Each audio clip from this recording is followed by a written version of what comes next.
Constitution গণভোটে গেছে, পুরো কনস্টিটিউশন।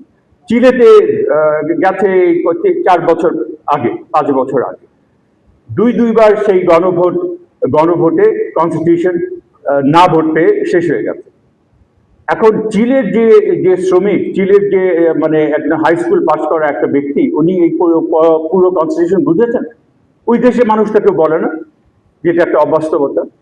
কারণ তারা জানে যে মানুষ তার রাজনৈতিক দলের মাধ্যমে, তার সিভিল সোসাইটির মাধ্যমে কিছু একটা বুঝেছে। হ্যাঁ, যে মানুষকে তো সম্মান করতে হবে, মানুষের বুদ্ধি উইজডমকে সম্মান করতে হবে। যারা বলেন যে রেফারেন্ডাম মানুষ বোঝে নাই, they are taking a very elitist position.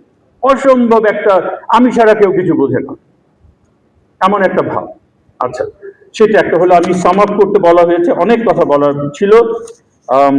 আমি রাজনীতির জন্য আরেকটা কথাই বলতে চেয়েছিলাম, সুযোগ পেলে আবার বলবো, কিন্তু আমি শুধু কয়েকটা ব্যাপারে বলে আমি শেষ করতে চাই এখন।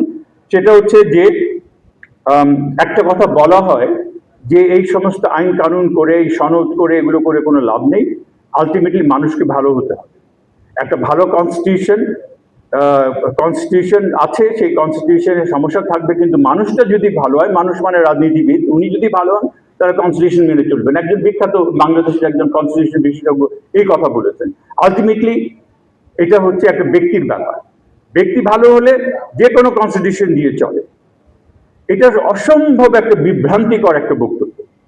হ্যাঁ, এই জন্য ম্যাডিসন, যিনি ওই মার্কিন কনস্টিটিউশনের, সংবিধানের একজন অন্যতম জনক, উনি বলেছিলেন মানুষ যদি ফেরেশতা হয় তাহলে আমার কনস্টিটিউশন দরকারই নেই, আমার চেকস অ্যান্ড ব্যালেন্সেরই দরকার নাই, আমার পুলিশেরও দরকার নেই, কিছুতে দরকার নেই, আমার রাষ্ট্রেরই দরকার নেই। কিন্তু যেহেতু মানুষ ফেরেশতা না, থ্যাংক গড মানুষ ফেরেশতা না, অসম্ভব বোরিং ব্যাপার, কিন্তু মানুষ তো ভালো মন্দ মিশিয়ে মানুষ। এজন্য আমি যে বড় বড় কথা এখানে দাঁড়িয়ে বলছি, আমাকে যদি